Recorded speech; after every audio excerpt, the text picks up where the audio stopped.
I want to talk to you very finally about something I want to rant about, if you don't mind, because I don't want to put you in an uncomfortable position. But there's this idiot in England who I've come across and in passing met several times, called Dynamo, who is the biggest thing in magic in Britain right now. And it occurs to me that a lot of the stuff he does, I've seen before, and I've seen it before by you. Now, I know they say that there's no greater compliment than somebody nicking your act. Are you aware of this guy? Have you heard of him? Well, I would just answer it this way. If an artist comes out with a song, I don't believe somebody can, literally just take that song and do that song and try to pass it as if it was their own and take that money. It's called stealing. And it's unfortunate that some people have the lack of creativity and ingenuity to be able to come up with their original stuff. But you know what? I never look over my shoulder. I'm about trying to push envelopes, and what people are doing is what I've done, 7 years ago.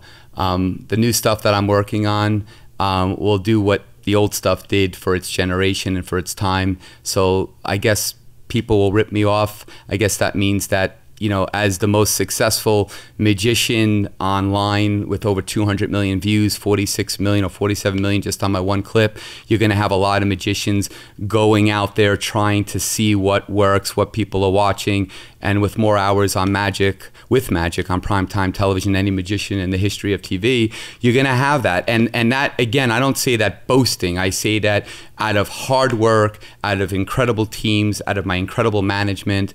And so you're going to have that. But it's unfortunate, I'm the guy that's doing it and trying to push the envelope and do great things by pushing myself. And if you're going to have people that are going to knock it off and rip it off, I feel bad for them, because there's no soul there. There's no authenticity. There's no art there.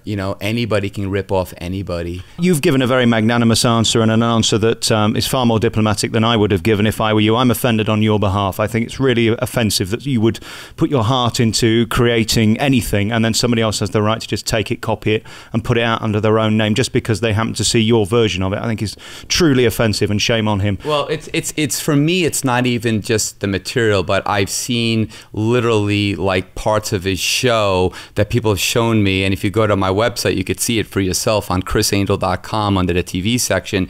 But he even like steals my my tableau, my pose. Now I didn't invent that pose. That's depicted by Jesus Christ, but I was the guy to do that in magic. And the way that I look and my image and all of that stuff, even my marketing campaign that I did on A&E, all of that stuff was very calculated and very methodical. And maybe they didn't think that it's just in England, but I have a global audience, and I think it's sad. I think it's pathetic. I mean, what am I going to do? I mean, well, you've nothing to be upset about in a sense. So you've got the show. It's a big success. I do believe I have a 10-year contract with Cirque Du Soleil. But it still doesn't give someone the right to set up a magic show next door and open with your tricks, does it? No, it doesn't. But I guess that's part of success, right? I'm successful and other people want that success, so they try to copy me. Well, shame on him. I don't like him for it. I think it's very rude at the very least. Listen, thank you for having me back. I'm never cease to be amazed by this show. I could see it 10 times a night, and the speed and the accuracy in which you do your illusions is second to none. I said it last time and I maintain it, having seen several shows again this time. Many of them are tired and sloppy. That's the truth. This one is so energy filled and so beautifully produced. Congratulations, and to keep working on it and working on it. It's just such a credit to who you are as a person. Thank you so much. And I just want to say, I think part of that comes, and I want the audience to know when they come to Vegas and they come see the show, it's not like something that's predetermined word for word. We improv the whole show based on the audience, because that audience will never be together in the same room ever again.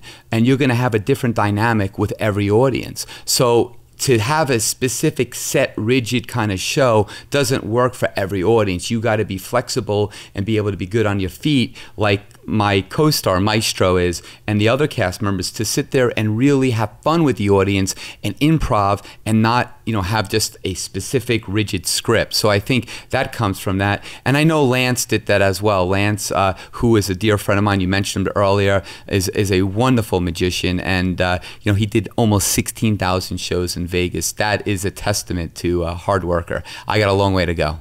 Just one question that I saw repeated on a Larry King special. He interviewed Pavarotti and he said, how does it feel to know when you're dead, people are still going to talk about you, people are still going to play your records? I truly believe with you and what you've created and the way that you've moved magic forward, people will still play the clip of you hovering above this Luxor that we're sat in now, and the many illusions you've done, the levitation and things like that. Do you consider your impact in the future, or do you just get on with today? You know, I got to be honest with you. I don't really even think about anything like that because, you know, first of all, I think society has transformed tremendously from what it was 10 years ago, 20 years ago. The attention span is so short right now. And I think that, you know, how I'm judged when I'm not here will be how I'm judged when I'm not here. The only thing I know is that I have a lot to say artistically. I want to go out there. I want to revolutionize my performance, my art for me. And if I am the best that I can be, that's all I can be. And if in turn it makes people talk about it, whether I'm alive or when I'm dead, so be it. But I just want to be the best I can be, and I encourage everybody here. Life is a blessing, is a gift, and every moment you have on this earth is not one moment to take for granted. So I would make the most of it, be the best you can be, and find that fulfillment within yourself by doing what you want to do. And what a legacy to give 10 years of pleasure to all these people who come here on holiday to Las Vegas. Criss Angel, as always, really lovely to see you. Thank you very much for talking to me. Believe's on here at the Luxor, and come and see it any time over the next 6 years, twice a night at 7 o'clock and 9:30. You must be exhausted. I'm going to let you go. Thank you very much. Thank you so much. And for all the folks that are listening, thank you for taking time out of your day to spend some time with us. Thank you so much. God bless you.